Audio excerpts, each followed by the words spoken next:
You're just a driver, Ethan. Don't forget that. Vanessa Sterling's voice cut through the Lagos traffic like broken glass, sharp enough to draw blood, but casual enough to pretend it was kindness. In the rearview mirror, Ethan Cole's eyes didn't flinch. They never did. But something behind that calm, something older than patience, sharper than silence, watched her the way a lion watches movement in tall grass. Vanessa had no idea she wasn't holding a leash. She was holding a countdown. And when she invited him to her birthday party as a joke, as entertainment for her bored, cruel friends, she lit the fuse on the most expensive mistake of her life. Because Ethan Cole wasn't just a driver. He was a man who had chosen to disappear, and he was about to choose to return. I invite you to follow my story to the very end. If it moves you, please like this video and comment with the city you're watching from. I'd love to see how far this story travels. The black SUV idled outside the glass and steel tower on Victoria Island, its engine purring like a predator at rest. Inside, Ethan Cole sat with his hands folded on the steering wheel, his posture so still he could have been carved from stone. The leather seat beneath him was soft, expensive, climate-controlled. The dashboard glowed with ambient blue light. Everything about the vehicle screamed luxury, everything except the man driving it. Not that Ethan looked poor, his white shirt was pressed, his black slacks clean, his shoes polished to a military shine. But there was a simplicity to him that Vanessa Sterling found offensive in the way only the very wealthy can find simplicity offensive, as if his refusal to perform need was itself an accusation. The back door opened, and Vanessa slid in like a perfume commercial made flesh. Cream blazer, gold jewelry, skin that glowed with the kind of maintenance that cost more per month than most families earned in a year. She didn't acknowledge Ethan. She never did. Not with words, anyway. Just the soft click of her seatbelt, the rustle of shopping bags settling beside her, the tap of her phone screen as she dismissed the world that wasn't reflected there. "Marina Mall," she said, her voice bored, beautiful, blade thin. "And don't take the bridge. I hate the bridge." "Yes, ma'am." Ethan's voice was low, steady, void of inflection. He shifted the SUV into drive and pulled into traffic with the practiced ease of someone who had driven this route 1,000 times. Because he had. 3 years of driving Vanessa Sterling to fittings and gallery openings and champagne brunches where people discussed paint samples like they were negotiating peace treaties. 3 years of being invisible. In the rearview mirror, Vanessa was already on a call, her voice lifting into that performative brightness she used with clients. "Darling, I told you, the marble has to be Calicut, not Carrara. Carrara is what people use when they want to pretend they have taste." Laughter tinkled through the phone line. Vanessa smiled, sharp and satisfied. Ethan's eyes returned to the road. They passed the fuel station where hawkers sold bottled water and plantain chips, the mechanic shops with their hand-painted signs, the bus stops crowded with people waiting in the heat. Vanessa didn't see any of it. She existed in a Lagos that had been scrubbed clean of struggle, a city edited down to rooftop bars and private beaches, and spaces where poverty was just an aesthetic choice for Instagram backdrops. "Ethan," his gaze flicked to the mirror. "Ma'am?" "Remind me, how long have you worked for me?" 3 years, ma'am." 3 years. She said it like she was tasting wine. "And you're still just this." Ethan didn't respond. There was no question in her statement, so there was no answer required. Vanessa leaned forward slightly, her eyes meeting his in the mirror. "Do you ever want more? Or is this it for you?" The question landed like a test, like she was checking to see if he had ambition she needed to worry about, dreams that might inconvenience her schedule. "I'm content, ma'am." "Content." She laughed, soft and cold. "God, that's depressing." She sat back, already bored with him again, her attention returning to her phone. Ethan's hands stayed steady on the wheel. His jaw didn't tighten. His breathing didn't change. But deep in his chest, beneath the uniform of calm he wore like armor, something old and patient shifted its weight. The Marina Mall parking garage smelled like new cars and expensive cologne. Ethan pulled into Vanessa's reserved spot, because, of course, she had a reserved spot, and shifted into park. He moved to open her door, but she was already out, her heels clicking against concrete as she swept toward the elevator without a backward glance. 2 hours, she called over her shoulder. And Ethan? Try not to look so sad. It's unsettling. The elevator doors closed on her smile. Ethan stood beside the SUV, alone in the fluorescent hum of the garage, and allowed himself 5 seconds. 5 seconds to let his shoulders drop. 5 seconds to close his eyes and breathe in a way that wasn't controlled. 5 seconds to remember who he used to be. Then the mask slid back into place, and he returned to the driver's seat to wait. 2 hours became 3. It always did. Ethan didn't mind. He'd brought a book, a battered paperback biography of Sidney Poitier he'd found at a street market, and he read in the quiet of the SUV while Vanessa burned money on things she didn't need. He was halfway through a chapter about Poitier's early struggles in New York when his phone buzzed. A text from Vanessa. Bringing friends. Make room. Ethan closed the book and moved the shopping bags to the trunk. When the elevator opened, Vanessa emerged flanked by 2 women who looked like they'd been assembled by the same design team. Bree Kincaid, tall, dark-skinned, with cheekbones that could cut diamonds, and a laugh that sounded like champagne bubbles. Jade Holloway, lighter-skinned, Chinese-Nigerian, with pin-straight hair and eyes that missed nothing and forgave less. They were Vanessa's closest friends in the way that sharks have closest friends. They circled together. They fed together. And they were always, always hungry. Ethan, Vanessa sang out, her voice bright and performative. Look how patient he is. 3 years and he's never once complained. That's because he knows he's lucky to work for you, Bree said, sliding into the back seat with the grace of someone who had never questioned whether she belonged anywhere. Jade followed, her gaze flicking over Ethan with the clinical detachment of an appraiser evaluating furniture. Does he talk? Only when spoken to, Vanessa said, laughing. He's like a very polite robot. Ethan closed the door behind them and returned to the driver's seat. In the mirror, he could see all 3 women scrolling through their phones, their faces lit by screen glow, their conversation fragmented and overlapping. And I told him, if you can't afford the rooftop, you can't afford me. Did you see what she wore? I literally died. No, the other Marcus, the one with the boat. Ethan started the engine. Where to, ma'am? My place, Vanessa said absently. We're planning my birthday. Yes, ma'am. The drive to Vanessa's penthouse in Ikoyi was short but dense with traffic. Ethan navigated it with the calm of a man who had long ago accepted that time moved differently for the wealthy.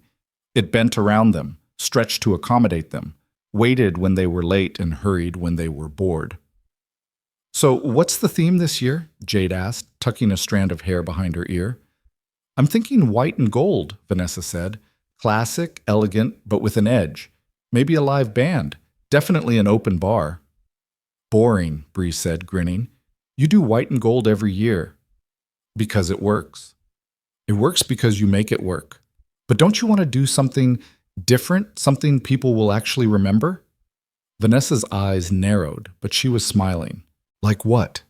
Bree leaned forward, her voice dropping into that conspiratorial purr she used when she had a bad idea she was about to make sound good. Like a spectacle, something that gets people talking, something viral. I'm listening. Jade caught on immediately, her own smile sharpening. You need a moment, not just a party, a moment. And how do we create a moment? Vanessa asked, already hooked. Bree's gaze slid to the rearview mirror, landing on Ethan's reflection. Her smile widened. We invite him. Silence dropped into the SUV like a stone into still water. Vanessa followed Bree's gaze, her expression shifting from confusion to understanding to something darker and brighter, the look of someone who had just been handed permission to be cruel and call it fun. Ethan, she said slowly, testing the shape of the idea in her mouth. Think about it, Bree continued, her voice gaining momentum. You invite your driver to your birthday party. You dress him up, put him in a room full of people who actually matter, and watch him try not to fall apart. It's hilarious. It's unexpected. And everyone will be talking about it. Jade laughed, low and mean. God, can you imagine? Him standing there in whatever cheap suit he owns, trying to make conversation with actual human beings? It's perfect, Bree said. It's performance art. Vanessa was quiet for a long moment, her eyes still on Ethan's reflection. He hadn't reacted, hadn't flinched, tensed, changed his breathing. He just drove, steady and silent, as if they were discussing the weather. And somehow, that made it even funnier to her.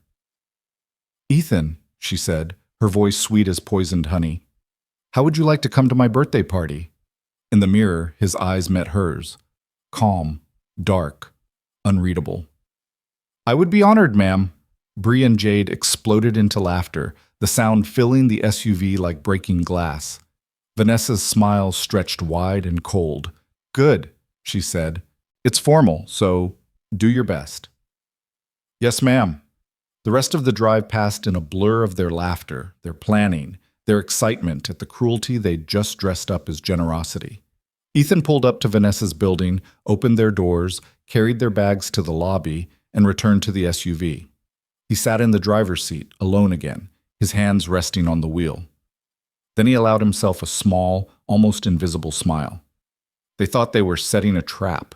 They had no idea they'd just opened a door. Ethan's apartment was a study in controlled simplicity. One room in a quiet building in Surulere, far from the glass towers and gated compounds of Vanessa's world. The walls were bare except for a single framed photograph. A much younger Ethan, impossibly lean and beautiful, standing on a runway in Milan, wearing something expensive and architectural, his face fierce and focused. He stood in front of that photograph now, still wearing his driver's uniform, and studied the man he used to be.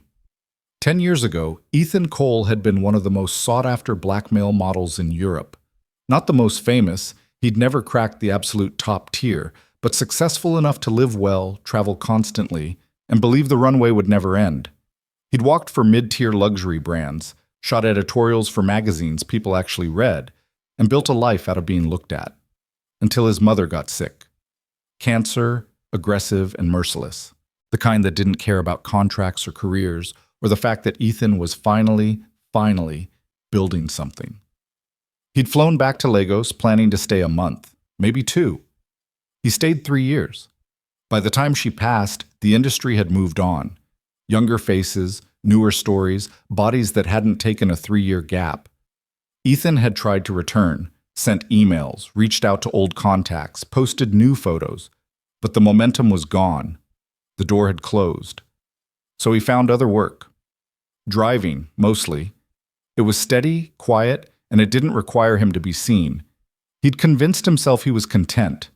He'd almost believed it. Ethan moved to the small closet and pulled out a box from the top shelf. Inside, carefully preserved, was the 3-piece suit he'd worn to his last major fashion event, a premiere party in Paris, back when he still believed the world wanted him in it. Charcoal gray, perfectly tailored, devastatingly sharp. He lifted it out, held it up to the light, and studied the lines. Then he pulled out his phone and made a call. Samuel, it's Ethan. I need a favor. The tailor shop in Yaba was small, crowded, and smelled like fabric and old sewing machine oil. Samuel Adiemi was 70 if he was a day, with hands that shook slightly but still moved with the precision of a surgeon when they held a needle. Ethan Cole, Samuel said, grinning as Ethan walked in. I thought you'd forgotten about me. Never.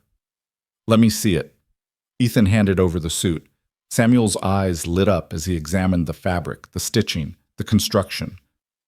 French tailoring, he murmured. Beautiful work. But it's been sitting too long. The shoulders need updating, the waist needs taking in, and these trousers... He clucked his tongue. You've lost weight. Can you fix it? Samuel looked up, his old eyes sharp. I can do better than fix it. I can make it perfect. But Ethan, why now? What's changed? Ethan was quiet for a moment, his gaze distant. I got invited to a party, he said finally. Samuel studied him, reading all the things Ethan wasn't saying. Then we'd better make sure you look like someone worth inviting. 3 days later, Ethan stood in front of Samuel's mirror, barely recognizing himself. The suit fit like a second skin. The charcoal gray fabric caught the light in subtle ways, shifting between dark and darker as he moved. The vest hugged his torso, emphasizing the lean, muscular frame he'd maintained even through years of invisibility. The jacket sat perfectly on his shoulders, broad, strong, the shoulders of a man who had carried weight and come out straighter for it. Samuel stood behind him, arms crossed, smiling with quiet pride. "You look like money," he said simply.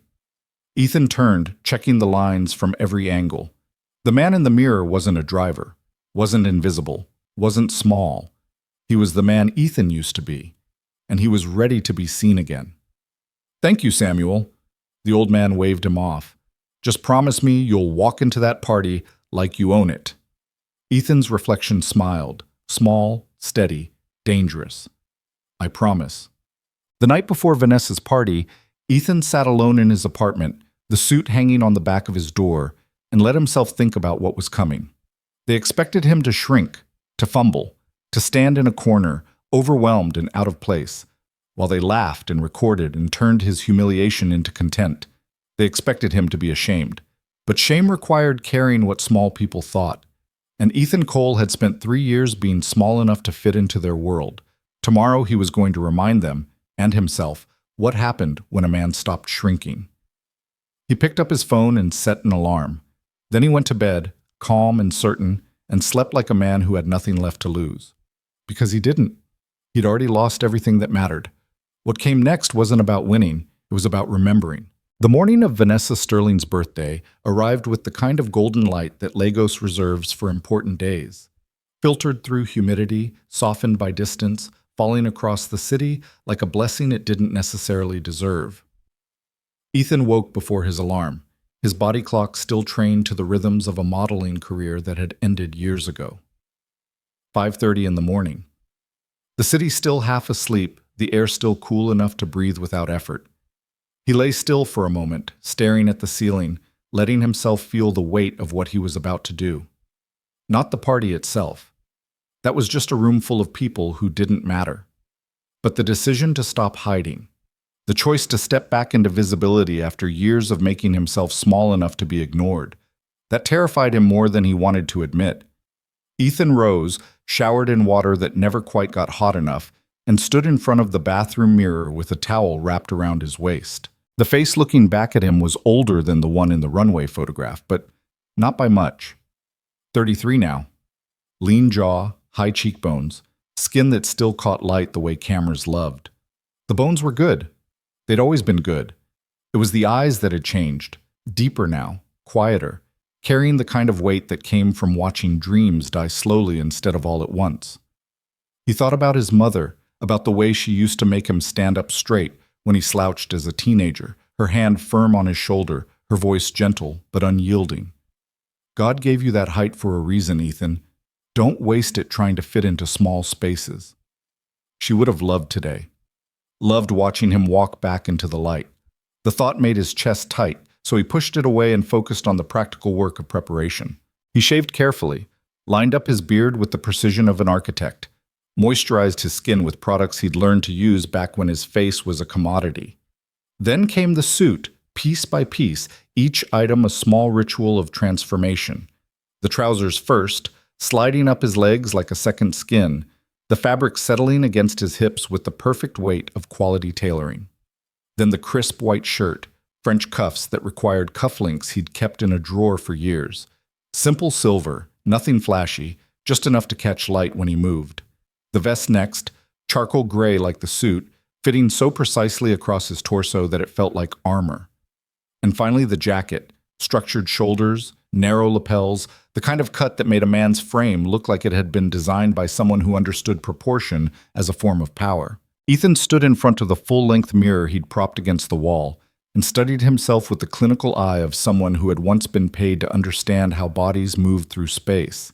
The transformation was complete. He didn't look like a driver. He looked like money, yes, but more than that, he looked like someone who had earned the right to take up space. He checked his watch. 2 hours until the party started.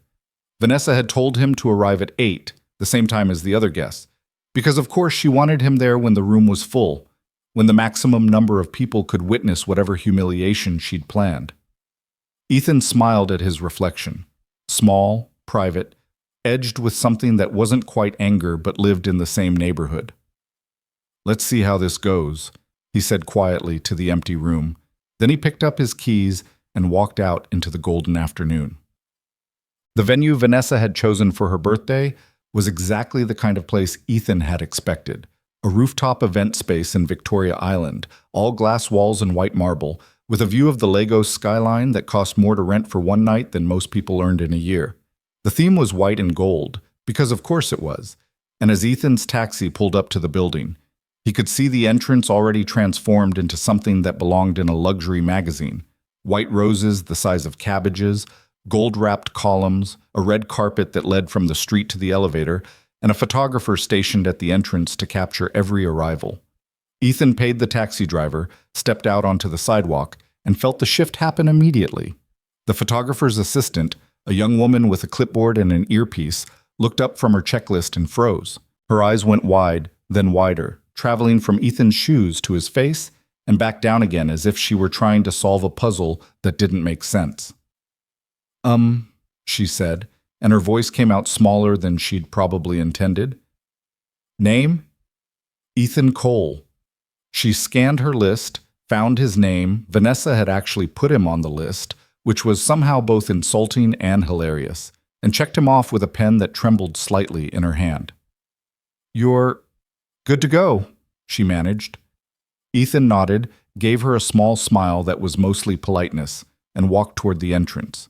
Behind him, he heard her whisper urgently into her earpiece. There's someone here you need to see. The photographer, a bored-looking man in his 40s who had clearly shot 1,000 of these events, glanced up as Ethan approached the red carpet. His expression shifted from professional indifference to something sharper, more awake. He lowered his camera, stared for 3 full seconds, then raised it again with the focus of someone who had just spotted something rare. Hold on, he called out. Can you stop there for a second? Ethan paused at the base of the carpet, one hand in his pocket, his posture relaxed but perfectly straight. The photographer circled him like a predator evaluating prey, except the dynamic was reversed.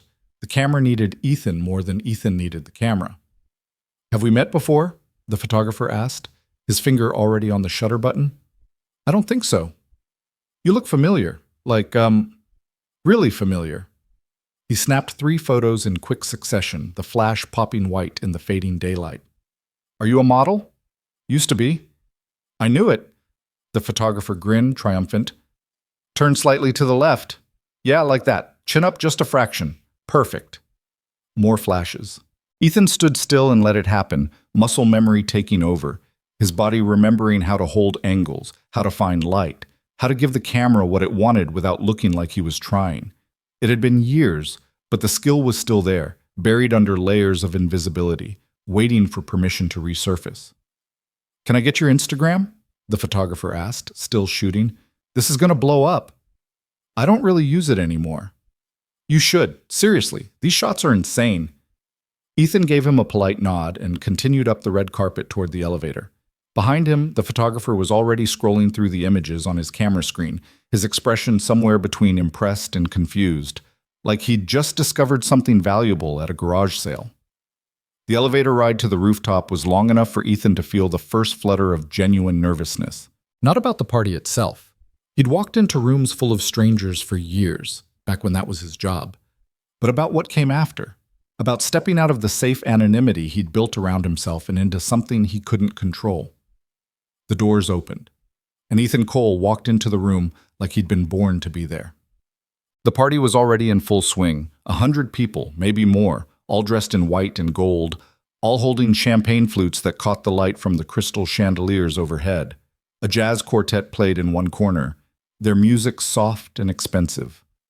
Waiters moved through the crowd with trays of canapes that looked like tiny works of art, and at the center of it all, holding court near the bar, stood Vanessa Sterling in a white dress that probably cost more than a car, her laughter bright and sharp, her smile wide as she accepted birthday wishes from people who orbited her like planets around a sun.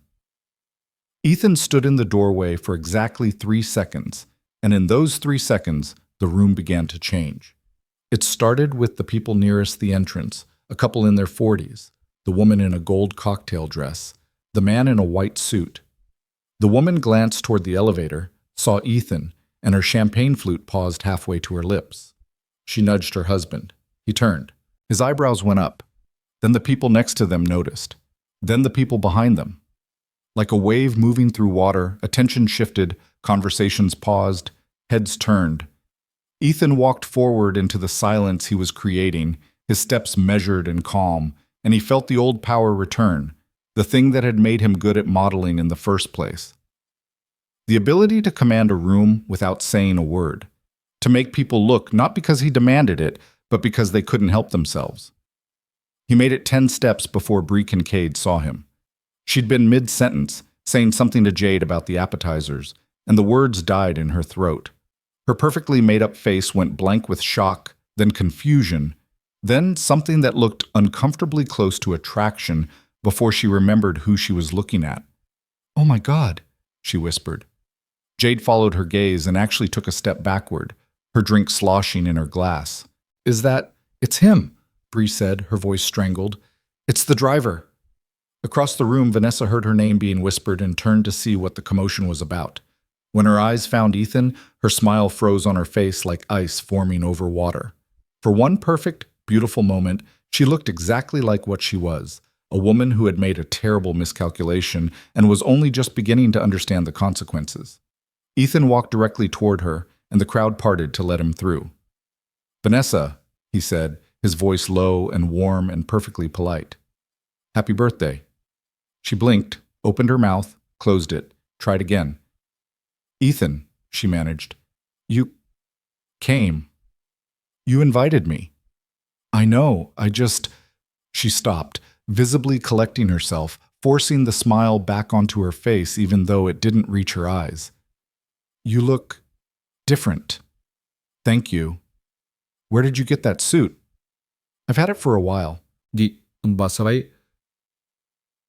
Bree appeared at Vanessa's elbow, her expression tight. "This is unexpected," she said, and the word unexpected carried about 17 different meanings, none of them good. "Is it?" Ethan asked mildly. "You invited me to a formal event. I dressed formally." Jade joined them, completing the triangle, her eyes scanning Ethan with the intensity of someone trying to reconcile two completely different images of the same person. "You clean up well," she said, and it sounded like an accusation. "Thank you." The four of them stood in a small circle of tension while the party continued around them, and Ethan could see the calculations happening behind Vanessa's eyes. This wasn't how it was supposed to go. He was supposed to look out of place, uncomfortable, like a mistake someone had made. Instead, he looked like he belonged here more than any of them. "Well," Vanessa said brightly, her voice too loud, too sharp, "now that you're here, you should mingle, meet people, enjoy yourself." "That's very kind of you." Ethan gave her a small nod, then turned and walked away, leaving the three women standing together in a silence that felt like the aftermath of an explosion. "What the hell just happened?" Jade whispered. Vanessa's champagne flute trembled in her hand. "I don't know." For the next hour, Ethan moved through the party like a ghost made solid, and everywhere he went, conversations stopped and restarted in his wake. People kept staring. Some tried to be subtle about it, glancing over their champagne glasses when they thought he wasn't looking. Others were more direct, studying him openly with expressions that ranged from curiosity to outright confusion. A woman in her 50s, dripping in diamonds, approached him near the hors d'oeuvres table. "Excuse me," she said, her voice carrying the confidence of someone who was used to being listened to. "Have we met? You look so familiar." "I don't think so," Ethan said. "Are you in entertainment? Film?" "I used to model." Her eyes lit up with recognition, or the pretense of it. "That must be it. You have wonderful bone structure." "Thank you." "Are you still in the industry?" "Not currently." "What a shame." She touched his arm lightly, her rings cold against his jacket. "You should be." She drifted away, and Ethan found himself alone again, standing near the windows with a view of the city sprawling below, lights beginning to appear as evening deepened into night. He wasn't drinking. He'd accepted a glass of champagne from a waiter purely for something to hold, but he hadn't tasted it. He needed to stay sharp, stay present, stay ready for whatever came next. "Excuse me." Ethan turned. The man standing behind him was younger, maybe 25, wearing glasses and an expression of barely contained excitement. He held up his phone apologetically. "I'm so sorry to bother you, but can I get a photo?" Ethan blinked. "A photo?" "Yeah, I mean, you just look really cool and I'm trying to up my Instagram game." And the kid stopped, suddenly embarrassed. "Sorry, that's weird, isn't it?" "It's fine," Ethan said, surprising himself. "Sure." They stood together, the kid holding his phone at arm's length, grinning like he'd just met someone famous. The flash went off. The kid checked the photo, nodded with satisfaction, and started to walk away before turning back. "Wait, what's your handle? So I can tag you?" "I don't really use Instagram." The kid's face fell like Ethan had just told him Santa wasn't real. "Oh, okay. Well, thanks anyway." He disappeared back into the crowd, and Ethan was left standing alone again, holding his untouched champagne, wondering what the hell had just happened. It happened 3 more times over the next 20 minutes. Different people, same request. Photos. Selfies. One woman asked if he was a visiting celebrity from abroad. A man in a designer suit asked if Ethan had a card because he was looking for brand ambassadors. Each interaction was brief, polite, and utterly surreal. Across the room, Vanessa watched it all with an expression that had moved past confusion and settled somewhere near fury. This wasn't supposed to be happening. The party was supposed to be about her. The attention was supposed to flow to her, and instead people kept glancing toward the windows where Ethan stood, kept whispering, kept pulling out their phones. Bree leaned close to her, speaking low and fast. "This is bad." "I know. People are posting photos of him. It's already on Instagram." "What?" Bree showed her phone screen. There he was, Ethan, standing by the windows, the city lights behind him, looking like something out of a cologne ad. The caption read, "Who is this guy? He's at Vanessa Sterling's party, and he's stunning." Already 50 likes. Already comments asking for his name, his Instagram, whether he was single. Vanessa's grip on her champagne flute tightened until her knuckles went white. "We need to do something," she said. "Like what?" "I don't know. Something to remind everyone why we're here." Jade appeared beside them, her face tight. "The photographer's asking about him." "What?" "The photographer from downstairs. He's showing everyone the red carpet shots and asking if anyone knows who he is." Jade's voice dropped even lower. "Vanessa, those photos are incredible. He looks like he should be on the cover of GQ." Vanessa felt something cold and sharp twist in her stomach. This was supposed to be funny. Supposed to be a joke they could all laugh about later. A story about the time she invited her driver to her party, and he showed up looking pathetic and out of place. Instead, he'd shown up looking like someone who made her feel pathetic and out of place in her own party. "I'm going to talk to him," she said. Bree grabbed her wrist. "Bad idea." "Why?" "Because you're angry, and everyone's watching, and if you make a scene right now, he wins." Vanessa jerked her arm free. "He's not winning anything." She started across the room, her white dress flowing behind her, her heels clicking against marble, and the crowd parted for her the way it always did. Not out of respect exactly, but out of the kind of wary attention people gave to storms. Ethan saw her coming and turned to face her, his expression calm, open, infuriatingly unreadable. "Having fun?" Vanessa asked, and the sweetness in her voice was so artificial it could have been a chemical compound. "It's a beautiful party," Ethan said. "You should be proud." "I am proud, though I have to admit I'm a little surprised." "About what?" "About you. About—" She gestured vaguely at him, at his suit, at the space he occupied. "This. You invited me to a formal event. I dressed appropriately." "Appropriately?" Vanessa laughed, sharp and bright. "Ethan, you're my driver. You know that, right? This doesn't change anything." "I know exactly what I am." Something in the way he said it, so quiet, so certain, made Vanessa's smile falter. She recovered quickly, leaning in closer, lowering her voice so the people nearby couldn't hear. "People are taking photos of you," she hissed. "Do you know why? Because you look out of place. Because you're a novelty." "They're not impressed, Ethan. They're confused." "Are they?" "Yes. And tomorrow, when this is over, you'll go back to driving my car. And all of this, she waved her hand at him again, at the suit, at the attention, at everything he'd built in the last 2 hours. All of this will disappear, so enjoy it while it lasts. Ethan looked at her for a long moment, his dark eyes steady and calm. And when he spoke, his voice was so soft she had to strain to hear it. Vanessa, I don't need this to last.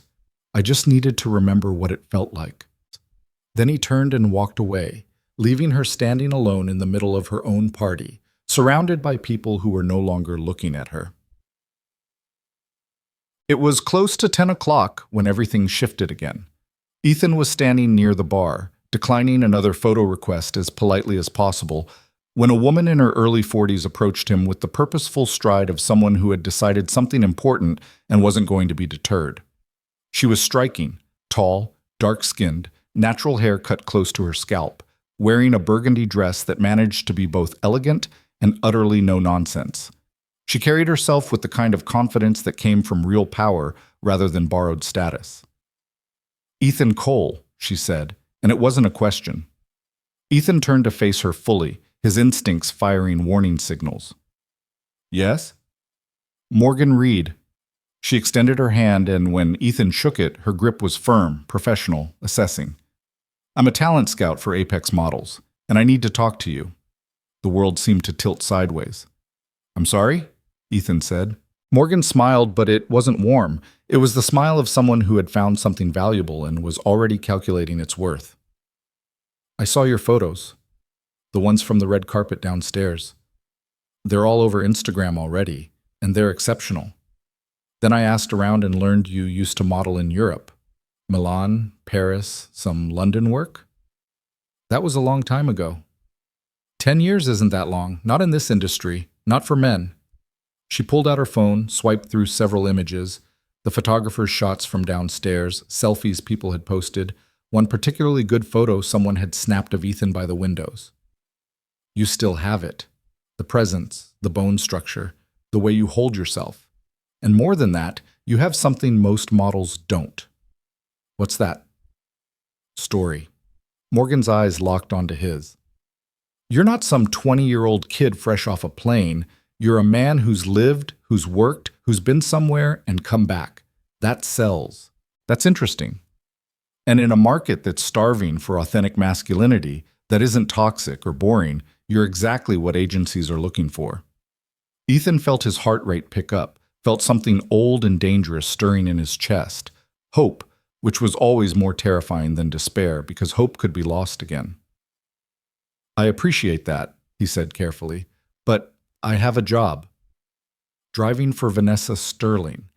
Morgan's expression didn't change, but something in her tone suggested she knew exactly what that meant. "How's that working out for you?" Ethan didn't answer. Morgan reached into her small clutch and pulled out a business card. Heavy stock, embossed lettering, the kind of card that announced importance without having to say it out loud. "We're holding open calls on Monday," she said. 10 a.m. at our offices in Victoria Island. I want you there. I work Mondays. Then take the morning off." She pressed the card into his hand, her fingers warm against his palm. "Ethan, I've been doing this for 15 years. I know talent when I see it, and I'm seeing it right now. So come to the audition. Let us take some proper shots, see what happens. And if nothing happens, then you'll have spent one morning finding out. But if something does happen..." She let the sentence hang in the air between them, full of possibility and danger in equal measure. "If something does happen, your life changes. Completely. Forever." She stepped back, gave him one more assessing look, then turned and walked away, disappearing back into the crowd like she'd never been there at all. Ethan stood frozen, the business card heavy in his hand, his heart pounding so hard he could hear it over the jazz music and the laughter and the clink of glasses. This wasn't supposed to happen. This was supposed to be a joke, a humiliation, a reminder of his place. Instead, it was becoming something else entirely. What did she want? Ethan turned. Vanessa stood behind him, her face carefully composed but her eyes sharp with suspicion. "Just conversation," Ethan said. "That was Morgan Reed. She's a major talent scout." Vanessa's voice was tight. What did she say to you? Ethan looked down at the business card in his hand, then back up at Vanessa. For 3 years, he'd answered her questions with deference, with careful politeness, with the understanding that she held all the power and he held none. But something had shifted tonight, something fundamental and irreversible. She told me I still have it, Ethan said quietly. And for the first time in 3 years, he didn't call her ma'am. Vanessa's perfectly sculpted face went very still, the kind of stillness that comes right before something breaks. Around them, the party continued its expensive hum, champagne flowing, laughter rising and falling like waves, the jazz quartet shifting into something slower and more complex. But in the small circle of space between Ethan and Vanessa, the air had gone dense with the weight of 3 years of unspoken power dynamics suddenly becoming very, very spoken. Still have what? Vanessa asked, and her voice was silk wrapped around steel. Ethan slipped the business card into his jacket pocket with deliberate care, his movements unhurried, and met her eyes with a calmness that was somehow more devastating than anger would have been. Whatever it was that made me good at what I used to do. Ethan? She stepped closer, lowering her voice to that particular register she used when she wanted something, not quite pleading, but close enough to make people feel like they had power, even as she took it away. You're not seriously considering this. Why wouldn't I be? Because you have a job, a good job, steady income, benefits, security. I have a job driving you to places you don't need to go so you can buy things you don't need. The words landed like stones in still water, sending ripples of shock across Vanessa's face. Bree and Jade had drifted closer, drawn by the tension the way sharks were drawn by blood in the water, and they stood just within earshot, their expressions frozen between fascination and horror. That's not fair, Vanessa said, but her voice had lost some of its certainty. Isn't it? Ethan's tone remained even, almost gentle, which somehow made it worse. Vanessa, I've worked for you for 3 years. You've never once asked me about my life, never asked if I had dreams or plans or anything beyond driving your car. You invited me here tonight as a joke. We both know that. Your friends know it. Half the people in this room probably know it by now. That's not... Vanessa started, but Ethan kept talking, his voice still quiet, but carrying a weight that silenced her. You wanted me to be embarrassed, to look out of place, to give you and your friends a story you could tell at brunch about the time you brought your driver to a fancy party and he didn't know which fork to use.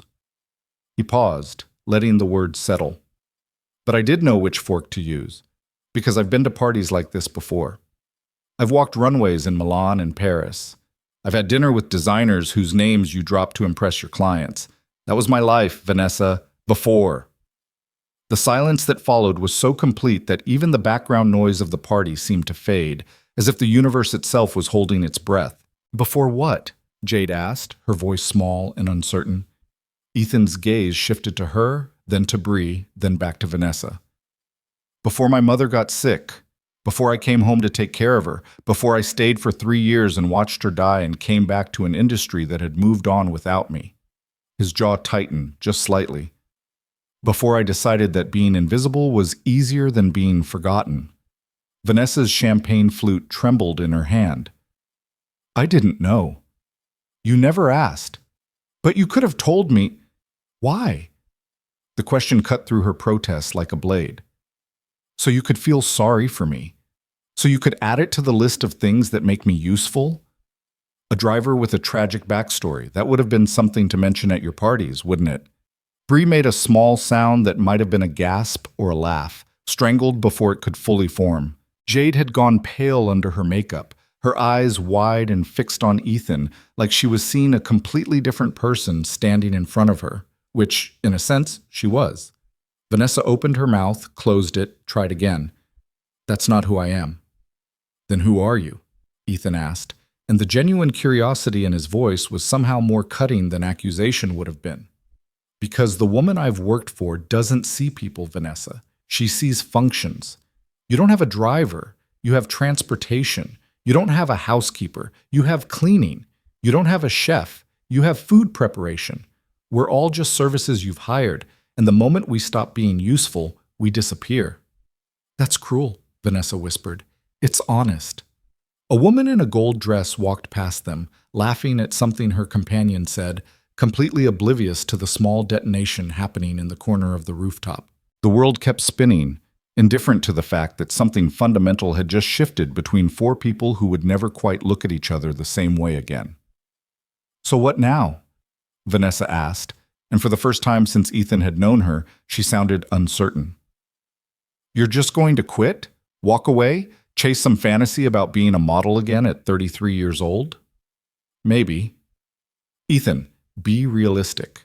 The industry is brutal. You've been out of it for years. The chances of you actually making it back in are small, I know. He smiled, and it was sad and steady and utterly without fear. But they're not zero, and I'd rather chase a small chance at being myself again than accept a guarantee of being invisible. He turned to leave, but Vanessa's hand shot out and caught his sleeve. Her fingers clutched the expensive fabric of his jacket with surprising strength, her carefully maintained composure finally cracking to reveal something raw underneath. Not quite desperation, but close enough to make her voice shake. Wait, please. Ethan stopped but didn't turn around fully, leaving them in an awkward half-angle that felt like a metaphor for everything broken between them. I'll pay you more, Vanessa said quickly. Double, triple, even. Whatever you need. Just don't do this. Don't leave. It's not about money. Then what is it about? Ethan finally turned to face her, and the look in his eyes was patient, almost pitying. It's about being seen, Vanessa. Really seen. Not as a function or a convenience or a punchline. As a person. As myself. He gently removed her hand from his sleeve. You can't pay me enough to keep being invisible. Not anymore. He walked away then, moving through the crowd with the same quiet confidence he'd carried all evening, and this time Vanessa didn't try to stop him. She stood frozen in her white dress with her two best friends flanking her like backup singers who'd forgotten their parts, and watched Ethan Cole disappear into the elevator, taking with him every assumption she'd built about who he was and what he wanted and where he belonged. The elevator doors closed, the party continued, and Vanessa Sterling, for the first time in her carefully curated life, felt like a guest at her own birthday celebration. Sunday morning arrived with rain, the kind of heavy, relentless downpour that turned Lagos streets into rivers and made the whole city slow down and catch its breath. Ethan woke to the sound of it hammering against his window, a gray light filtering through the curtains, and for a long moment he just lay there, staring at the ceiling and trying to process what he'd done. He'd quit. Sort of. Not officially. He hadn't written a letter or made an announcement or turned in keys, but he'd drawn a line in the sand so clearly that there was no crossing back over it. Tomorrow was Monday. Morgan Reed's audition was at 10 in the morning. Vanessa would expect him at 8 to drive her to whatever appointment she'd scheduled. He couldn't do both, which meant he had to choose. The old Ethan, the one who'd spent 3 years making himself small, who'd swallowed pride and anger and dreams in exchange for steady income and the illusion of safety, that Ethan would have shown up at 8, would have apologized for his behavior at the party, blamed it on too much champagne even though he hadn't had a sip, would have climbed back into the driver's seat and pretended Friday night had never happened, but that Ethan had died somewhere between the red carpet and Morgan Reed's business card. The man lying in bed now, listening to rain and feeling something fierce and terrifying uncurl in his chest, was someone different, someone older and harder and more honest.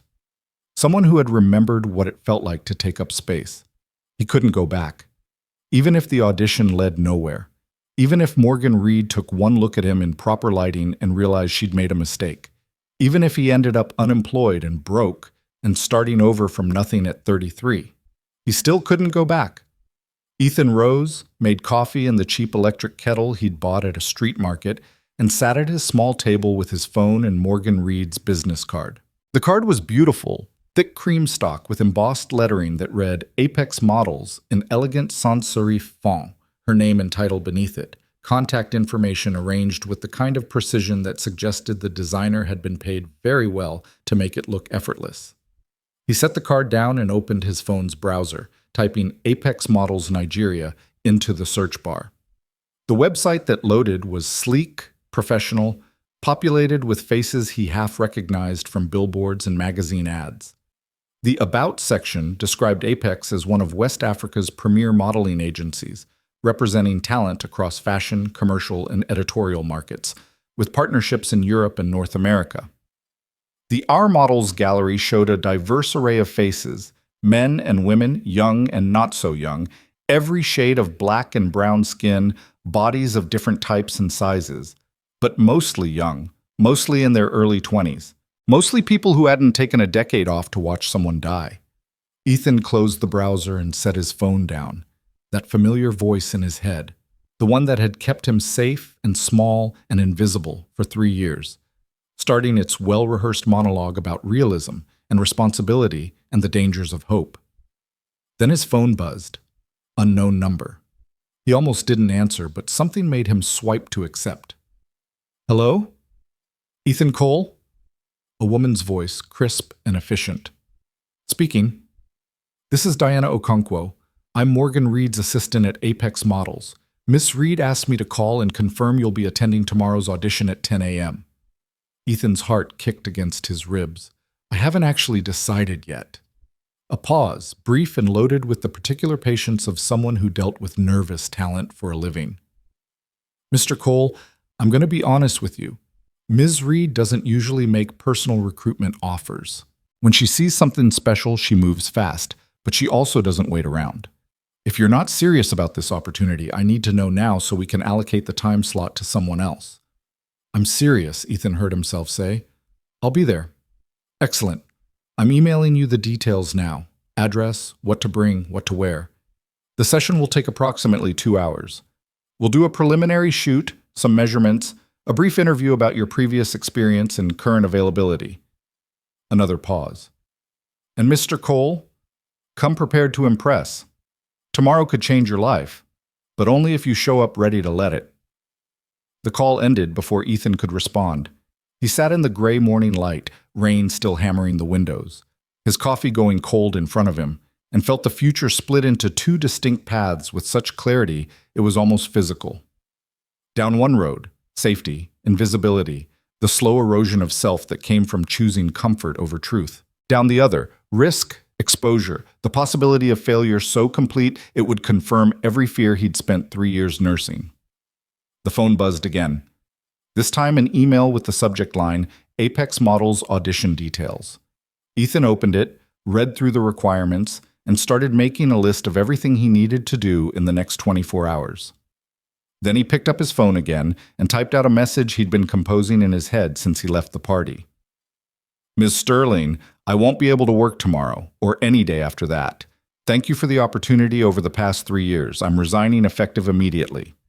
His finger hovered over the send button for 10 full seconds, while that voice in his head screamed at him to stop, to reconsider, to keep the door open just in case. Ethan pressed send. The message showed, as delivered, then read almost immediately. 3 dots appeared, indicating Vanessa was typing. They pulsed for nearly a minute before disappearing without a response. Ethan set the phone down, finished his cold coffee, and started planning for Monday. The Apex Models office occupied the 8th floor of a gleaming tower in Victoria Island, the kind of building where the lobby had marble floors and the elevators moved so smoothly you barely felt them rise. Ethan arrived at 9:30 wearing dark jeans and a simple black t-shirt. As instructed, carrying nothing but his phone and a folder containing his old modeling portfolio, photos from Milan and Paris and London, 10 years old but still sharp, still professional, still proof that he'd been someone once. The reception area was all white walls and chrome furniture, populated by impossibly beautiful people in various stages of waiting. A girl who couldn't have been older than 19 sat scrolling through her phone, her legs seemingly endless, her bone structure so perfect it looked engineered. 2 young men stood near the windows, both over 6 feet tall, both moving with that particular looseness that came from bodies that had never had to apologize for taking up space. Ethan signed in with the receptionist, a woman in her 30s with short, natural hair and a smile that managed to be both welcoming and professionally distant, and took a seat in one of the chrome chairs, trying not to feel like an imposter. Ethan Cole? He looked up. Diana Okonkwo stood in the doorway leading to the inner offices, early 40s, wearing a crisp white shirt and black trousers, her hair pulled back in a sleek bun, her whole presence radiating the kind of organized efficiency that made chaos surrender on sight. "That's me. Come with me, please." He followed her down a hallway lined with framed magazine covers, Vogue, GQ, Arise, Elle, past offices where people talked on phones and studied computer screens, to a large bright room that had been set up as a photography studio. White backdrop, professional lighting, a camera on a tripod, and Morgan Reed standing in the center of it all, looking exactly as Ethan remembered from the party.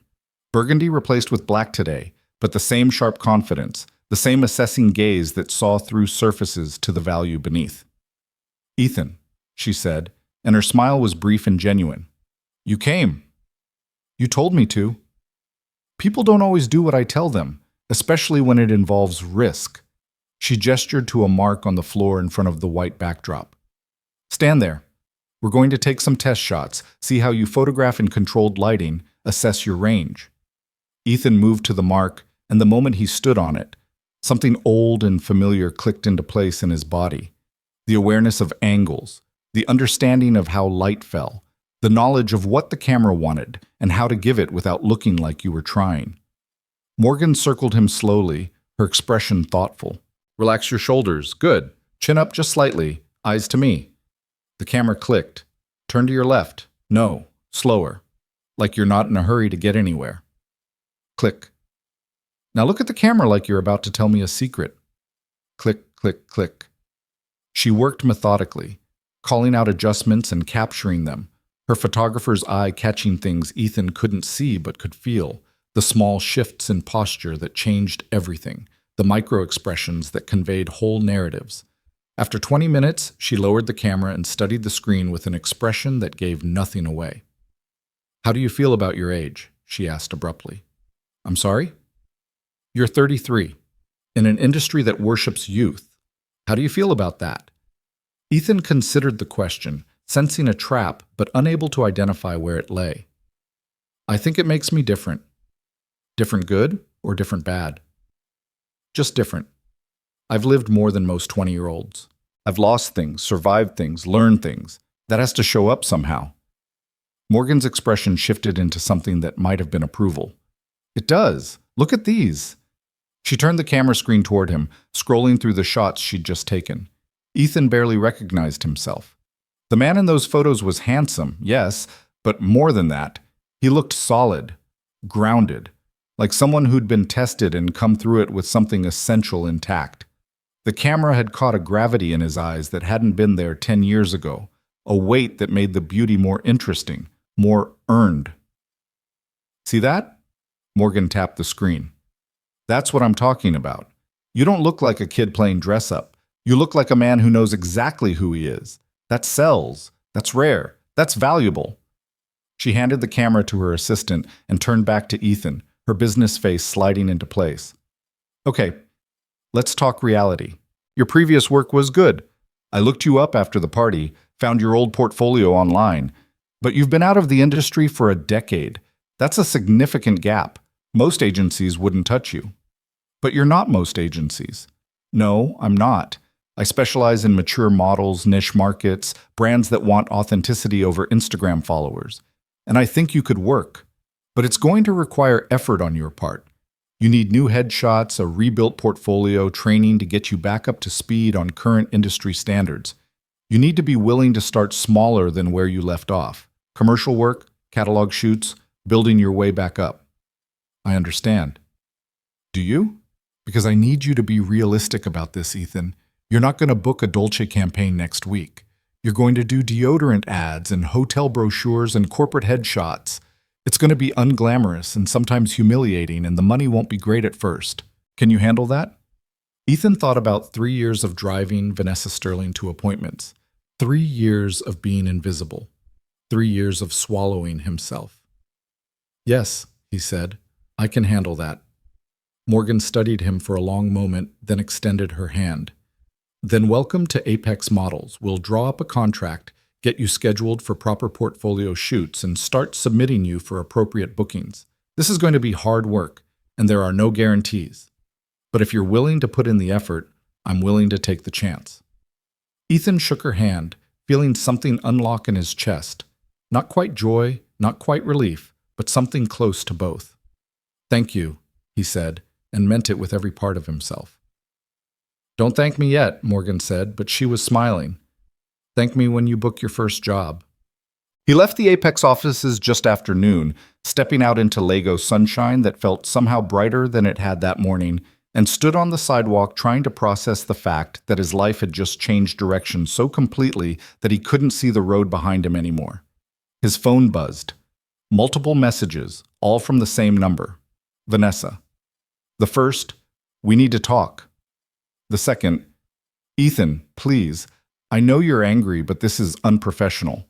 The third, "I have appointments this week. You can't just abandon me like this." The fourth, "Call me." Ethan stared at the messages for a long moment, his thumb hovering over the keyboard, a dozen different responses forming and dissolving in his mind. He could tell her about the audition, about Morgan Reed, about the contract he'd just signed. He could explain himself, justify his choice, make her understand, but understanding required respect, and respect required seeing someone as a person rather than a function. He deleted the messages without responding and started walking toward the bus stop, his portfolio folder tucked under his arm, his future uncertain, but finally, his own. Behind him, in an expensive penthouse across the city, Vanessa Sterling stared at her phone and felt the first real tremor of something she hadn't experienced in years, the understanding that actions had consequences, and not all consequences could be managed with money or charm or the simple force of expecting the world to bend. Somewhere in the space between Ethan's silence and Vanessa's realization, the power dynamic that had defined 3 years of their lives finished its slow, irrevocable collapse. And neither of them would ever quite be the same. 3 weeks passed like water through cupped hands, too fast to hold, too slow to ignore. Ethan spent those weeks in a strange new rhythm that felt both foreign and deeply familiar, like returning to a childhood home and finding all the furniture rearranged. Early mornings at the gym, rebuilding the lean muscle definition that catalog work required. Afternoons in Apex's studio, relearning how to move for cameras, how to hold stillness without stiffness, how to convey emotion through posture alone. Evenings studying current campaigns, scrolling through Instagram accounts of working models, understanding what the market wanted now versus what it had wanted a decade ago. The work was unglamorous, exactly as Morgan had promised. His first booking was a corporate headshot session for a bank. 4 hours of standing against a gray backdrop in business casual, smiling the kind of smile that said, trustworthy professional, without saying anything else. The pay was modest. The work was repetitive. And Ethan loved every second of it because he was being seen again, being used for something that required his face, his presence, the specific arrangement of bones and skin that made him himself rather than just a function someone had hired. His second booking was a catalog shoot for a local clothing brand, khakis and button-downs, nothing glamorous.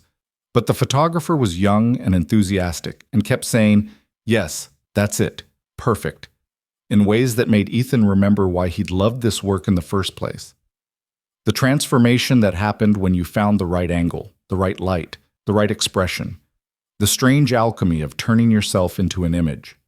By the third week, Morgan called him into her office with an expression that managed to be both excited and carefully controlled, the look of someone holding good news but refusing to let it spill over into unprofessionalism. "We got you an audition," she said without preamble. "Major one." Ethan sat down across from her desk, his heart rate picking up. How major? Sterling Luxury Hotels is launching a new campaign. Timeless elegance is the theme. They're looking for faces that convey sophistication, maturity, lived experience. The booking fee is substantial, and if you land it, the exposure alone would rebuild your portfolio overnight. She paused, watching his reaction. The audition is Friday. You'd be going up against about 20 other models, most with more recent experience than you. When you say Sterling Luxury Hotels, Ethan started, a cold suspicion forming in his stomach. Yes, as in the Sterling family, as in Vanessa Sterling's family business. Morgan's expression didn't change, but her eyes sharpened. Is that going to be a problem? Ethan sat back in his chair, processing the cosmic irony of the situation. 3 weeks ago, he'd been driving Vanessa to boutique openings. Now he was potentially about to audition for a campaign run by her family's company. The universe, it seemed, had a dark sense of humor. "No," he said finally. "It's not a problem." "You're sure? Because if there's any conflict of interest or personal history that might compromise—" "There's history," Ethan interrupted. "But it won't compromise anything. I can be professional." Morgan studied him for a long moment, then nodded. "Good. Because this is the kind of opportunity that doesn't come around often, especially for someone rebuilding their career. Don't waste it." "I won't." He left her office with the audition details saved to his phone and a feeling in his chest that was equal parts anticipation and dread. Somewhere across the city, Vanessa Sterling existed in her expensive bubble, probably still furious about his resignation, probably having replaced him with another driver she could ignore. The thought of walking back into her orbit, even tangentially, made his jaw tighten. But this wasn't about her. This was about him taking back the parts of himself he'd buried. And if that meant crossing paths with his past, so be it. Friday arrived cold and overcast. Unusual weather for Lagos, the sky heavy with clouds that threatened rain but never quite delivered. Ethan dressed carefully. Dark jeans, a fitted white t-shirt, a blazer that struck the balance between casual and polished. The audition brief had specified upscale casual, the kind of outfit a successful man might wear to a gallery opening or a rooftop bar, and Ethan understood the assignment. He studied himself in the mirror one last time, checking angles, making sure everything sat right, then grabbed his portfolio and headed out. The Sterling Luxury Hotel's headquarters occupied a gleaming tower in Victoria Island, all glass and steel, and the kind of architectural ambition that announced wealth without having to say a word. Ethan had driven past this building 100 times over the past 3 years, had even dropped Vanessa off here for family meetings, but he'd never been inside. Drivers didn't go inside. Drivers waited in parking garages or idled at curbs, invisible and patient. Today he walked through the front doors like he belonged there. The lobby was cathedral vast, marble floors reflecting light from fixtures that probably cost more than most cars. A reception desk curved along one wall, staffed by 3 impeccably dressed young women whose job was to look welcoming while simultaneously evaluating whether you deserved to be there. Ethan approached with the calm confidence Morgan had been drilling into him during their coaching sessions, the posture that said he was comfortable in spaces like this because he'd earned the right to be. "I'm here for the campaign audition," he told the receptionist. "Ethan Cole." She checked her tablet, found his name, and directed him to the 18th floor with a smile that was professionally neutral. The elevator ride up was long enough for Ethan to feel his heartbeat accelerate, old performance anxiety mixing with new uncertainty. 20 other models, Morgan had said, most with more recent experience. He was walking into a competition where he was objectively disadvantaged, but he'd been disadvantaged before. The 18th floor opened onto a waiting area that looked like it had been designed to make people feel simultaneously impressed and nervous. More marble, more glass, floor-to-ceiling windows offering views of Lagos sprawling below. And seated in carefully arranged clusters were the other models, men ranging from mid-20s to early 40s, all devastatingly handsome in different ways, all radiating the particular energy of people who knew they were being evaluated and were determined to win. Ethan signed in with another assistant, received a number, 7, and found a seat near the windows. Across from him, a model who looked about 28 was doing subtle stretches, rolling his shoulders, preparing his body the way an athlete might before a race. 2 seats down, an older man, maybe 40, sat perfectly still, his expression serene, his whole presence suggesting he'd done this 1,000 times and knew exactly what was required. The door to the audition room opened, and a young man emerged looking relieved and exhausted in equal measure. An assistant appeared in the doorway. "Number 3? A model near the front stood, smoothed his jacket, and walked into the room with his portfolio tucked under his arm. The door closed behind him. Ethan waited. Numbers 3, 4, 5, and 6 went in and came out at roughly 20-minute intervals. Some looked pleased, others looked devastated. One looked like he was going to cry. The emotional range was its own kind of education. This mattered to everyone here, mattered enough to hurt when it didn't go well. Number 7, Ethan stood, picked up his portfolio, and walked into the audition room. It was smaller than he'd expected, a conference room converted into an audition space, with a camera set up at one end and a long table at the other where 3 people sat with iPads and coffee cups and the weary expressions of individuals who'd been watching attractive men pose for hours. 2 women and 1 man, all in their 30s or 40s, all wearing the kind of business casual that cost more than it looked like it cost. And standing against the far wall, arms crossed, face carefully blank, was Vanessa Sterling. Their eyes met. Something electric and complicated passed between them. Recognition, shock, fury, and underneath it all, a strange current of vindication. Vanessa's expression didn't change, but Ethan saw her posture stiffen, saw her arms tighten across her chest like she was physically holding herself in place. "Ethan Cole?" the woman in the center of the table asked, consulting her iPad. "Yes," Ethan said, forcing his attention away from Vanessa and onto the panel. "I'm Rebecca Chen, creative director for the campaign. This is Marcus Obi, our photographer, and Patricia Adewale, brand manager for Sterling Hotels." She gestured to each in turn. "We're looking for someone who can embody timeless elegance, sophisticated, mature, the kind of presence that makes luxury feel earned rather than bought. Does that make sense?" "Completely." "Good. We'd like to see you in front of the camera. Marcus will direct you through a few poses, we'll take some test shots, and then we'll have a brief conversation about your experience and availability." She paused, her gaze sharpening slightly. "I see from your portfolio you worked in Europe previously. Why the gap in your resume?" Ethan had prepared for this question, had practiced the answer with Morgan until it sounded natural rather than rehearsed. "I took time off to care for a family member who was ill. When I was ready to return, I decided to rebuild my career here in Lagos rather than abroad."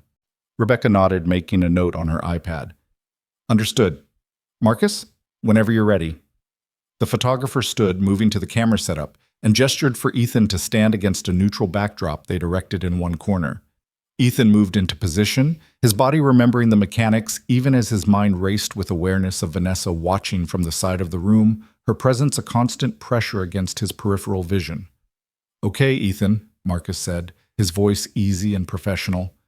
"Let's start simple.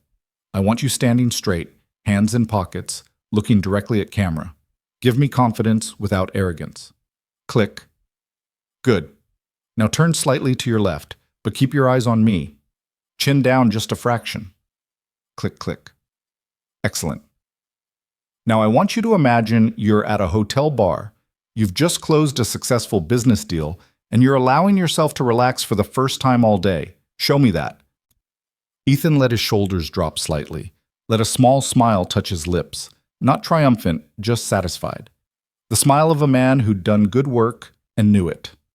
Click, click, click. "Beautiful. Now show me morning. You're having coffee on a hotel balcony, looking out at a city you're about to conquer. Thoughtful, but determined." The session continued for 15 minutes, Marcus calling out scenarios and Ethan translating them into posture and expression with the ease of someone who'd spent years learning this particular language. He could feel it working, could feel the camera responding to him, could see in Marcus's expression that they were getting something good. And through it all, Vanessa stood against the wall, silent and still, her face a mask that didn't quite hide the storm underneath. When Marcus finally lowered the camera, Rebecca was leaning forward slightly, her expression interested in a way that made Ethan's pulse quicken with hope. "That was excellent," she said. "Really strong work. Can you tell us about your approach to embodying luxury? How do you make it feel authentic rather than aspirational?" Ethan considered the question, aware that this was where he could either seal the booking or lose it. "I think luxury isn't about things," he said slowly. "It's about time. About having the space to be yourself without rush or pressure or performance. The best luxury brands don't sell products. They sell permission to slow down, to exist at your own pace. When I'm in front of a camera for a luxury campaign, I'm not trying to look expensive.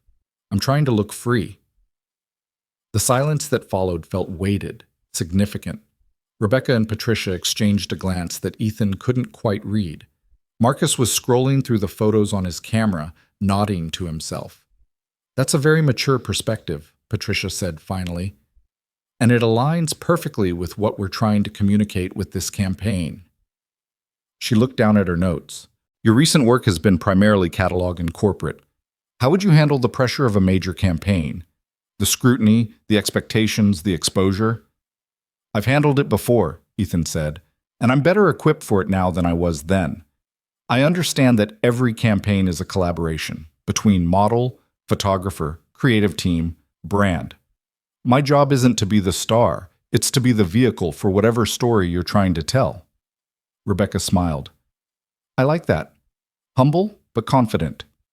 She made another note, then looked up. "Do you have any questions for us?" "Just one. When will you be making your decision?" "We have a few more auditions this afternoon, but we're hoping to finalize our choice by end of business today. You should hear from your agency either way." She stood, extending her hand. "Thank you for coming in, Ethan. This was really impressive work." "Thank you for the opportunity." He shook hands with each panel member, collected his portfolio, and walked toward the door. He was almost there when Vanessa's voice cut across the room, sharp and controlled. "Wait!"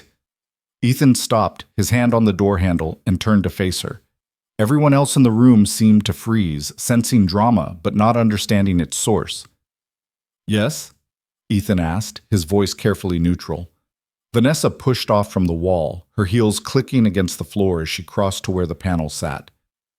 "I need to disclose something. Ethan and I have a prior professional relationship. He used to work for me as a driver." The silence that crashed into the room was absolute. Rebecca's eyebrows went up. Marcus stopped scrolling through his photos. Patricia leaned back in her chair, her expression shifting from pleasant professional to something more guarded. "I see," Rebecca said slowly. "And you're disclosing this because it's relevant, because there might be a perception of conflict of interest if we hire someone I have personal history with." Vanessa's voice was steady, but Ethan could hear the edge underneath. "I want the panel to make an informed decision." "That's very professional of you," Patricia said, though her tone suggested she was trying to figure out what game was being played. "Though I'm not sure I understand the conflict. You're not on the hiring panel, Vanessa. You're here as a family representative to observe, not to influence." "Still, transparency matters." Rebecca looked from Vanessa to Ethan, clearly trying to read the situation.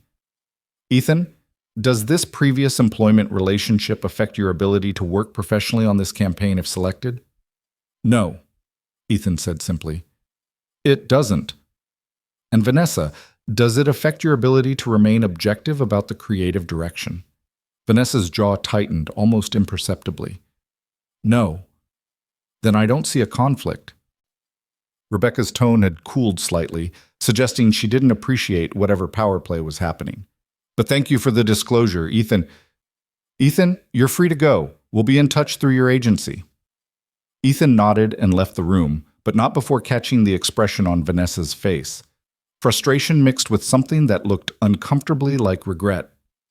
The elevator ride down felt longer than the ride up, his mind replaying the audition, analyzing every moment, trying to gauge whether Vanessa's disclosure had helped or hurt his chances. By the time he reached the lobby, he'd convinced himself he'd lost the booking. His phone rang before he made it to the street. Morgan's name on the screen. "Tell me you killed it," she said without preamble. "I don't know. It was complicated." "Complicated how?" "Vanessa Sterling was there. She told them I used to be her driver." Morgan was silent for a beat. "Well, that's unfortunate timing. How did the panel react?" "Hard to say. They didn't seem bothered, but..." Ethan stopped on the sidewalk, people flowing around him, Lagos traffic roaring past. "Morgan, I don't know if I got it." "The audition itself, how did that go?" "Good. I think it went really good." "Then trust that. Trust the work." Her voice softened slightly. "Ethan, I've been doing this long enough to know when someone has real talent. You have it. Whatever happens with this booking, you're going to be fine. Better than fine." "Thanks. Go home. Rest." I'll call you when I hear something. The call ended, and Ethan stood on the sidewalk outside Sterling Luxury Hotel's headquarters, looking up at the glass tower where somewhere on the 18th floor, 3 people were deciding his future, while a 4th watched with motives he couldn't quite decipher. Then he turned and walked toward the bus stop, forcing himself to let go of what he couldn't control. The call came at 4:30 that afternoon. Ethan was in his apartment, trying to distract himself with a book he wasn't really reading, when his phone lit up with Morgan's number. He answered on the first ring. "You got it," Morgan said, and he could hear the smile in her voice. "The Sterling campaign. They want you." For a moment, Ethan couldn't breathe. "Are you serious?" "Completely. Rebecca Chen called me personally. Said your audition was exceptional, that you embodied exactly what they were looking for, and that the team was unanimous in their decision." Morgan paused. She also said Vanessa Sterling abstained from the discussion after making her disclosure, which was the appropriate thing to do. Whatever history you two have, she didn't let it interfere with the decision. Ethan sat down on his bed, the book sliding forgotten to the floor. "When do we start?" "Shoot is next Thursday. Full day location work at one of their luxury properties. The pay is, well, it's good, Ethan. Really good. This is going to change things for you." After Morgan hung up, Ethan sat in the golden late afternoon light filtering through his window and let himself feel it. The validation, the vindication, the sheer impossible fact that 3 weeks ago he'd been driving someone else's car, and today he'd booked a major campaign for a company that represented everything he used to think was out of reach. He thought about his mother, about the conversations they'd had during those last months when she was still lucid enough to worry about his future. "You're so talented, Ethan," she'd said once, her voice thin but fierce. "Don't let taking care of me be the end of your story. Let it be the middle. Promise me there's more after this." He'd promised, and he'd broken that promise by spending 3 years being invisible. But maybe, finally, he was keeping it again.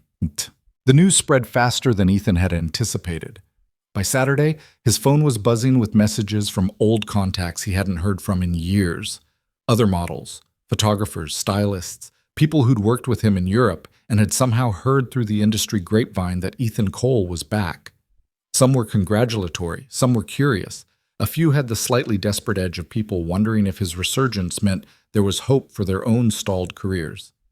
He answered the genuine ones and ignored the rest. What he didn't expect was the message from Bree Kincaid. It came Sunday evening, just 3 words. "We need to talk." Ethan stared at the message for a long moment, debating whether to respond. Bree had been part of the joke, part of the plan to humiliate him at Vanessa's party. She didn't deserve his time or attention, but curiosity won. "About what?" he typed back. The response came immediately. "Vanessa. She's not doing well. Can we meet, please?" Against his better judgment, Ethan agreed to coffee the next morning at a neutral cafe in Lekki, the kind of place where expats and Lagos elite mixed with enough anonymity that a conversation wouldn't immediately become gossip. Bree arrived 10 minutes late, wearing oversized sunglasses that she didn't remove even inside, and looking less polished than Ethan had ever seen her. Still beautiful, still put together, but with an edge of exhaustion that makeup couldn't quite hide. She ordered a latte she didn't drink and got straight to the point.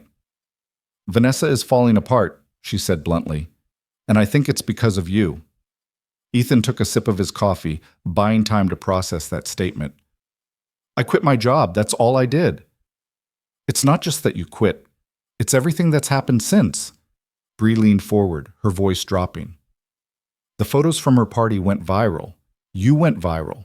People started asking questions. Who was the gorgeous man at Vanessa Sterling's birthday? Why was he there? What was the story? And when they found out you were her driver, it became this whole narrative about rich people treating workers badly. I never said anything publicly about how she treated me. You didn't have to. The optics did it for you. Beautiful driver shows up to employer's party looking like $1 million, gets scouted by a modeling agency, quits his job, and lands a major campaign within weeks. Meanwhile, the employer, Vanessa, starts looking like the villain in a story about talent being wasted because someone was too privileged to notice it. Bree's hands tightened around her untouched latte.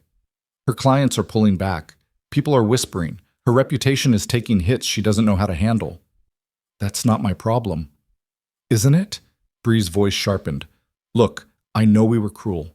I know the party invitation was meant to be mean. I'm not proud of it, Ethan. I'm really not. But Vanessa is... She's struggling, and I think part of her knows she deserves it, which is making it worse. Ethan set down his coffee cup with careful precision. Bree, why are you telling me this?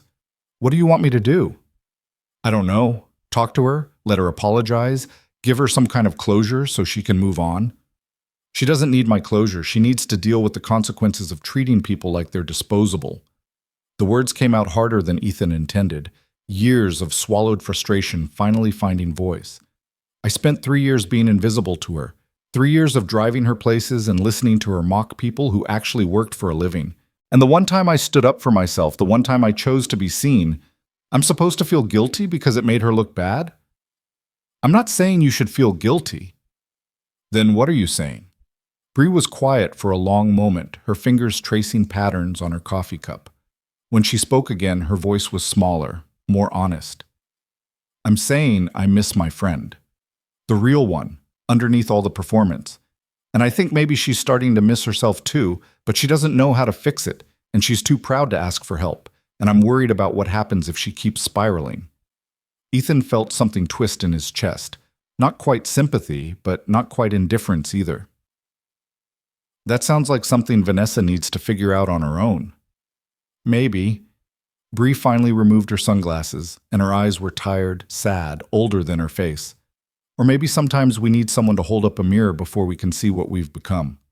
You did that for her, Ethan, at the party, when you called her out. I saw something crack in her that night, something that needed to crack. Then my work is done. Is it? Bree leaned back, studying him. Because from where I'm sitting, you're still angry, still hurt, and maybe you need closure as much as she does. The words landed harder than Ethan wanted to admit. He picked up his coffee, drained the last of it, and stood.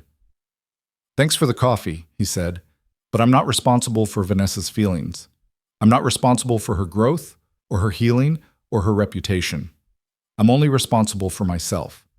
And right now, myself is doing pretty well.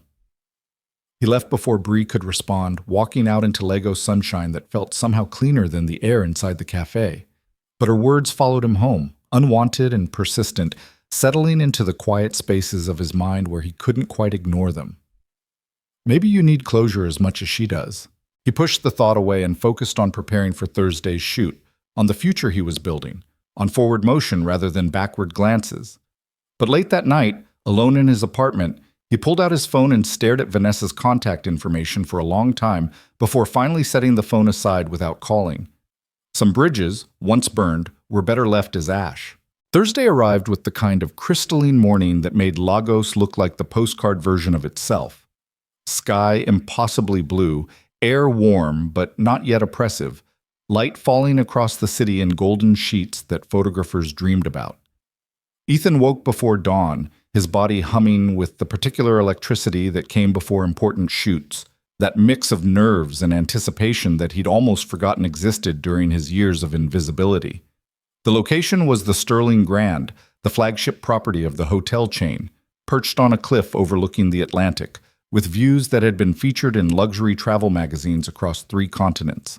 Ethan arrived at 6:30 as instructed, pulling up in a taxi to find the production already in full swing.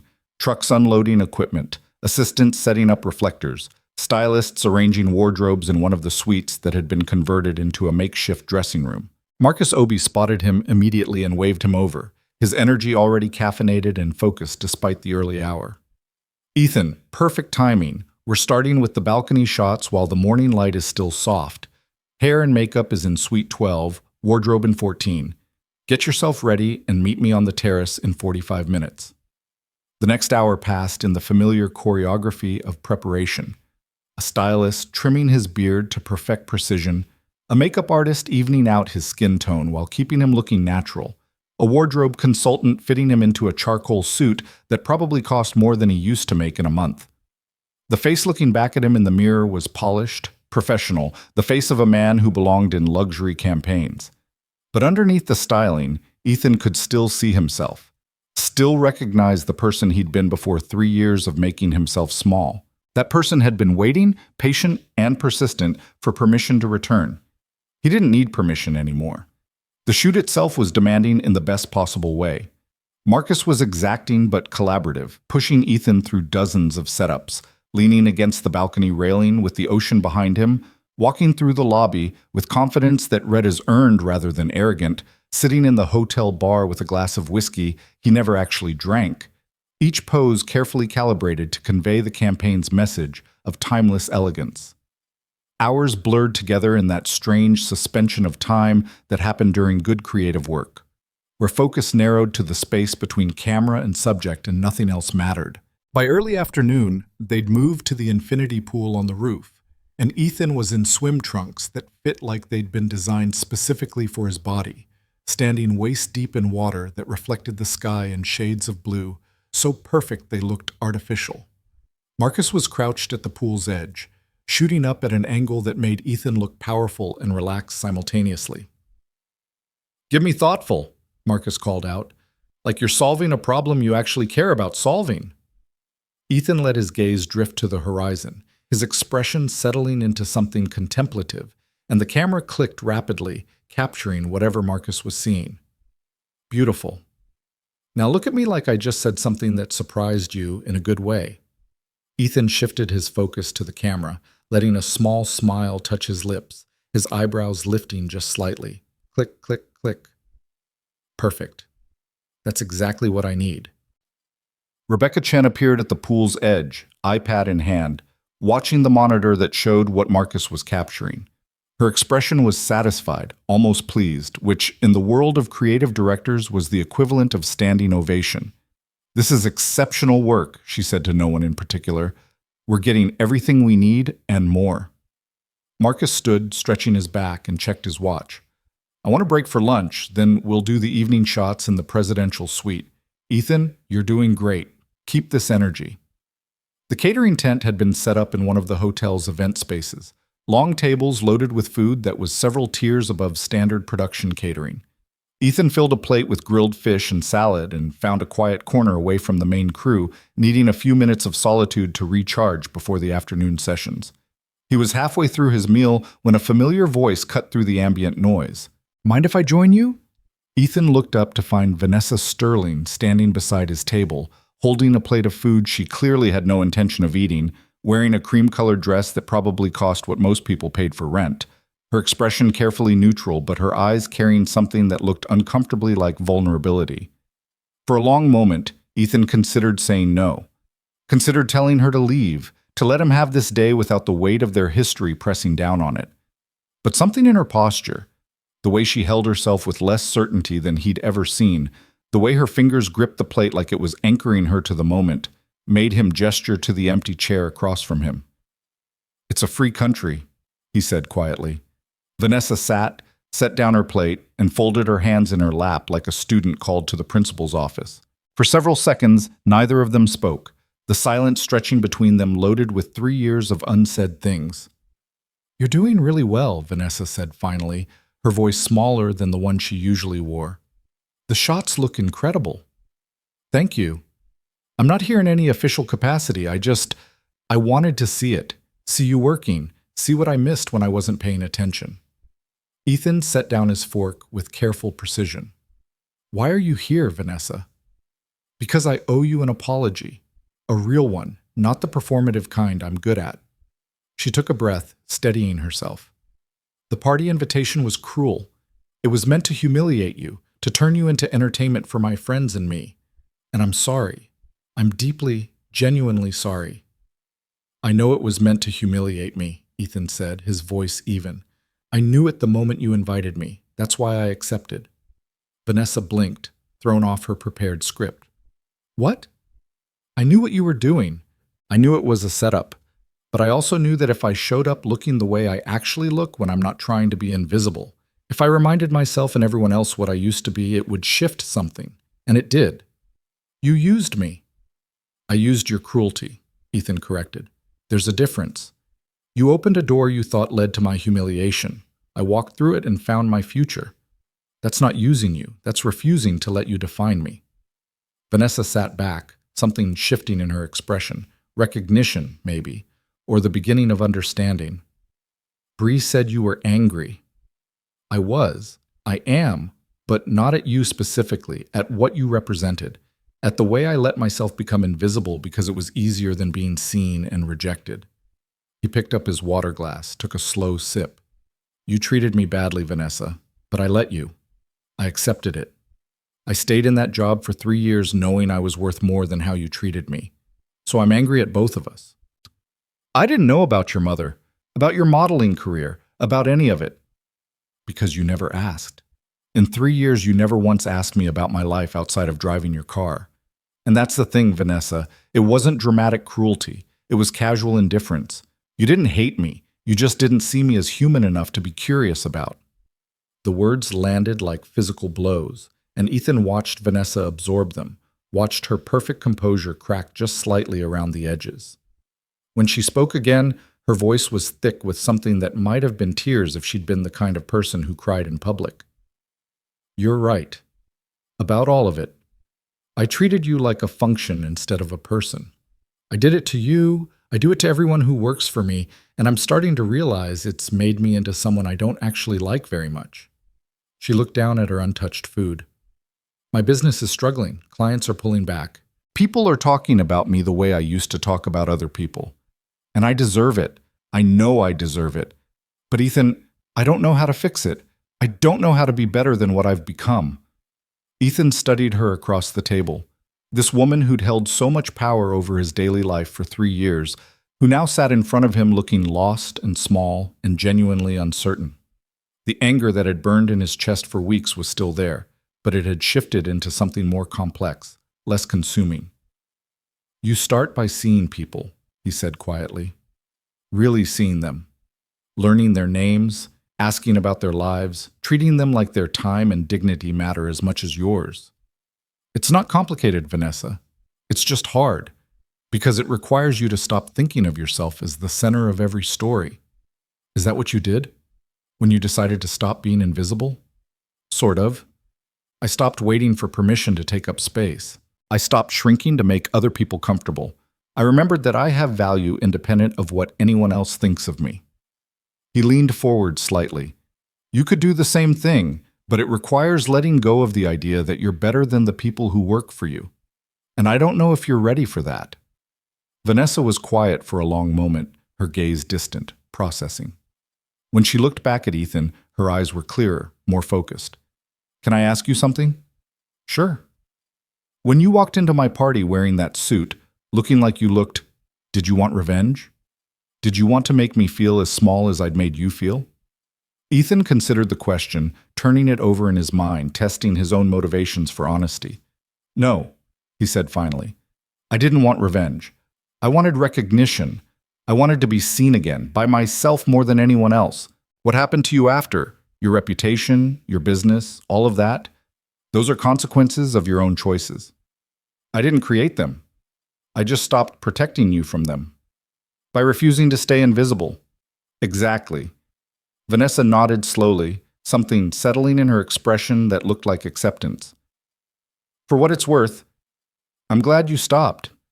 You're clearly better at being seen than being invisible. These photos are going to be everywhere, Ethan. You're going to be the face of Sterling Hotels for at least a year. That's not nothing. No, Ethan agreed. It's not nothing. It's the beginning of what comes next. She stood then, picking up her still untouched plate, and looked down at him with an expression that was complicated and genuine and sad, in ways that suggested she understood more than she'd let on. Thank you for talking to me, and for not telling me to go to hell, which I probably deserved. You're welcome. And Vanessa? Ethan waited until she met his eyes. The apology matters. It doesn't fix everything, but it matters. So thank you for that. She gave him a small, sad smile and walked away, disappearing back into the organized chaos of the production, leaving Ethan alone with his lunch and a strange sense of closure he hadn't expected to feel. Whatever bridge had existed between them was still burned, but at least now they both understood why and what had been built from the ashes. The evening shoot in the presidential suite was the final sequence, the campaign's centerpiece imagery. Ethan wore a tuxedo that fit like a second skin, standing by floor-to-ceiling windows as the sun set over the Atlantic, the sky turning shades of orange and pink and purple that looked too beautiful to be real. Marcus worked with quiet intensity, capturing Ethan from dozens of angles, reflected in glass, silhouetted against the sunset, standing with one hand in his pocket and an expression that conveyed confidence without arrogance. "This is it," Marcus murmured, checking his camera screen between shots. "This is the cover image. I can feel it." When they finally wrapped, just after 8 o'clock, the crew broke into spontaneous applause. Not for Ethan specifically, but for the collective achievement of a shoot that had gone better than anyone had expected. Rebecca approached him with a rare, unguarded smile. "Exceptional work, Ethan. Truly. We're going to make you very visible over the next year." "I'm ready for that." "I believe you are." Ethan changed back into his own clothes, said his goodbyes to the crew, and walked out of the Sterling Grand into the warm Lagos night. The taxi ride home felt surreal, the city passing by his window in familiar patterns that now meant something different than they had a month ago. He was the same person who'd driven these streets for 3 years, but he was also completely transformed. His phone buzzed with a text from Morgan. "How'd it go?" Ethan smiled and typed back, "Better than I could have imagined." "That's what I like to hear. Rest up. We have 3 more auditions scheduled for next week. You're in demand." He pocketed his phone and watched Lagos slide past, lights coming on across the city as evening deepened into night, and let himself feel the full weight of what he'd accomplished. Not just the campaign, though that mattered, but the larger thing, the reclamation of self, the refusal to stay small, the understanding that visibility was a choice he could make rather than a gift someone else had to grant. The taxi dropped him at his building in Surulere, and Ethan climbed the stairs to his apartment with legs that ached from a full day of standing and posing but felt stronger than they had in years. Inside, he made tea, stood at his window looking out at his neighborhood, and thought about his mother. She would have loved this, loved seeing him fight his way back to himself, loved knowing that her illness and death hadn't been the end of his story, just the painful middle that made the next chapter possible. "I kept my promise," he said quietly to the empty room, to the memory of her, to himself. There's more after this. 6 weeks later, the campaign launched. Ethan's face appeared on billboards across Lagos, in magazine spreads, on social media feeds, in banner ads that followed people across the internet.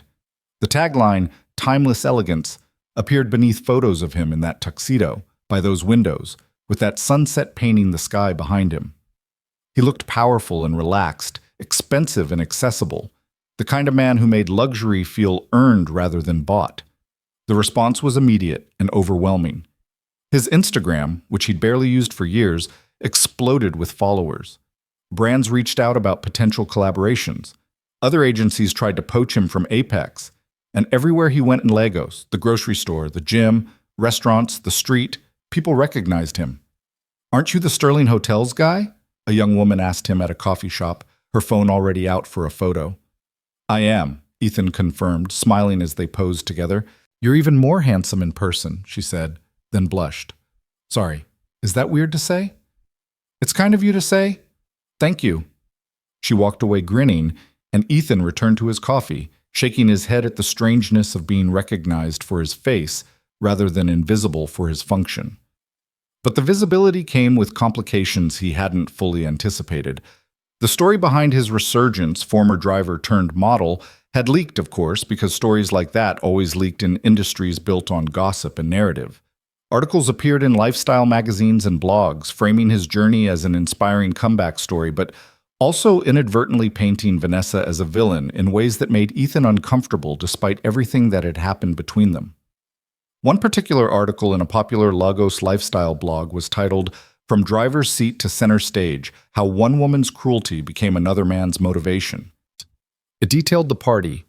The invitation meant as a joke.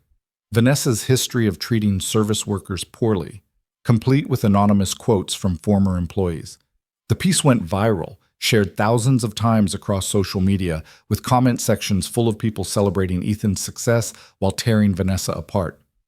Ethan read it once, felt sick to his stomach, and called Morgan. "I need to make a statement," he said without preamble. About what? About Vanessa Sterling.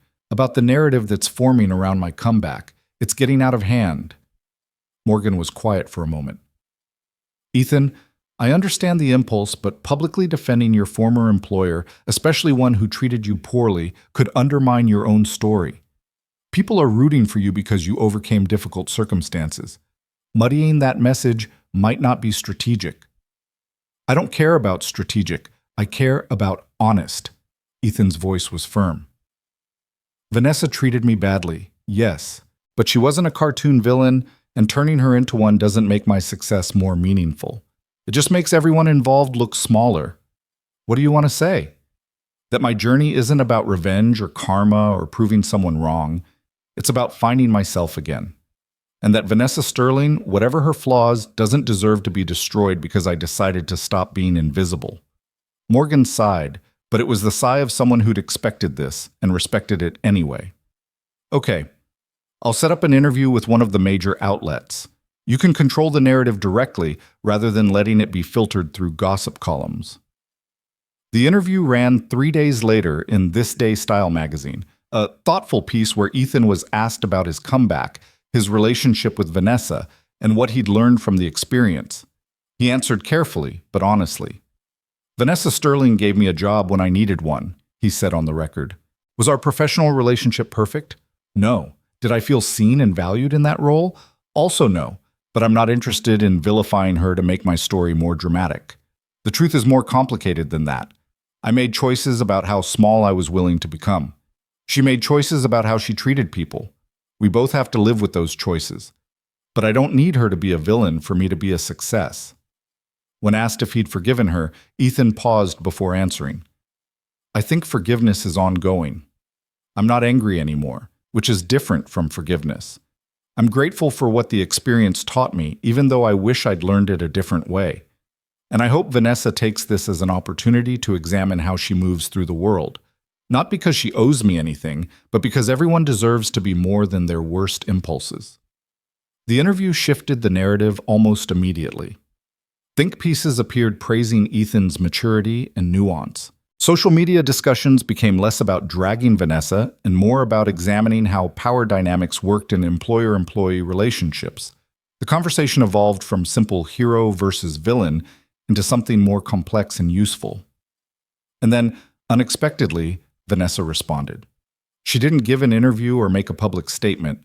Instead, she did something quieter but more substantive. She instituted new policies in her design firm requiring all employees, including drivers and housekeepers and assistants, to have formal quarterly reviews where they could provide feedback about working conditions and treatment. She raised wages across the board, and she personally apologized to 3 former employees who'd left after feeling disrespected, offering them references and connections to help their careers. Bree told Ethan about it over coffee, their second meeting, this one less fraught than the first. She's really trying, Bree said, stirring sugar into her latte. It's not perfect, and she's still figuring it out, but she's actually making changes. Real ones. Good, Ethan said, and meant it. That's what growth looks like. She wanted me to tell you that. Didn't think you'd take a call from her, but wanted you to know she heard what you said. I heard what she said too, at the shoot. The apology mattered. Bree smiled, sad and knowing. You're both better people than you were a few months ago. That's worth something. Yeah. 3 months after the campaign launched, Ethan was invited to a fashion industry gala, one of those glittering events where designers and models and photographers and executives gathered to celebrate themselves and network aggressively under the guise of art appreciation. It was being held at a luxury hotel, ironically, though not a Sterling property. Ethan arrived in the same charcoal suit he'd worn to Vanessa's birthday party, the one Samuel had tailored to perfection, the one that had started everything. He walked into the event space, another rooftop, another view, another room full of beautiful people, and felt the shift in attention that had become familiar over the past months. Heads turned. Conversations paused. People recognized him. But this time, instead of feeling like an intruder or a spectacle, Ethan felt like he belonged. He was accepting a glass of champagne from a passing waiter when he saw her across the room. Vanessa Sterling wearing a stunning emerald dress, talking to a small group near the bar. She looked good, better than she had at the shoot, less fragile, more grounded. Their eyes met across the crowded room, and for a moment they just looked at each other, all the history and hurt and hard-won understanding passing between them without words. Then Vanessa excused herself from her group and walked over. "Ethan," she said, and her voice was steady, genuine. "You look incredible. That suit is still working for you." "Thank you. You look well." "I am well. Better than I've been in a while, actually." She paused, choosing her words carefully. "I read your interview, the one where you didn't throw me under the bus, even though you could have." "That wouldn't have served anyone." "It served me. More than you probably realize." Vanessa looked down at her champagne, then back up at him. "I wanted to tell you that I've been making changes, real ones, the kind that matter. And it started because you refused to let me define you as invisible. I'm glad you're making changes. Not for me, for you, for the people who work with you." "I know. That's what makes it real." She smiled, small and genuine. "Anyway, I won't keep you. I just wanted to say thank you for being honest, for being kind when you didn't have to be, for reminding me that how I treat people matters." "You're welcome." Vanessa started to walk away, then turned back. "One more thing. I'm genuinely happy for you, for your success. You earned it, and you deserve it, and I'm sorry I couldn't see that when it mattered. I appreciate that. And Vanessa, I forgive you. Not because you asked, but because I'm ready to let it go." Her eyes went bright with tears she didn't let fall. She nodded once, squeezed his hand briefly, and walked back to her group, leaving Ethan standing alone by the windows with a feeling in his chest that was lighter than anything he'd felt in years. The party continued around him. Music, laughter, the clink of glasses, the hum of 100 conversations. Ethan moved through it with easy confidence, talking to photographers who wanted to work with him, agents who wanted to represent him, brands that wanted to collaborate. He was in demand. He was visible. He was himself. Later, as the party was winding down, Ethan found himself alone on the terrace, looking out at Lagos glittering below, millions of lights, millions of stories, a city that had watched him disappear and reappear and finally claim the space he'd been afraid to occupy. His phone buzzed with a text from Morgan. "Major campaign offer just came in. International brand. This is the big one. Call me tomorrow." Ethan smiled, pocketed his phone, and took a slow breath of night air. A year ago, he'd been driving someone else's car, invisible and silent, convinced that being small was the price of safety. Now he stood on a rooftop in a suit that fit perfectly, his face on billboards across the city, his future bright with possibility, and he understood something fundamental about the nature of transformation. It hadn't happened because Vanessa invited him to a party as a joke. It had happened because he'd chosen to walk through the door she'd opened, chosen to be seen, chosen to remember who he was beneath the uniform of invisibility. The joke that was meant to break him had become the catalyst that freed him, and in the end, that freedom had nothing to do with revenge or validation or proving anyone wrong. It had everything to do with proving himself right. Ethan Cole had been someone worth seeing all along. He'd just forgotten for a while. Now he'd never forget again. He looked at his reflection in the glass doors leading back into the party, tall, confident, present, alive, and saw not the driver he'd been or the model he used to be, but the man he'd become by refusing to accept that those were his only options. Someone worth knowing, someone worth being, someone entirely, unapologetically himself. And with that understanding settling into his bones like truth finally recognized, Ethan Cole turned away from the view, walked back into the light and noise and possibility of the party, and stepped fully into the life he'd been building one choice at a time. A life where he never again made himself small to fit into someone else's story. Where visibility was his birthright rather than a gift to be earned. Where the spotlight found him not because he demanded it, but because he finally believed he deserved to stand in it. The door he'd walked through months ago had led him here. And from here, he could see nothing but open road ahead.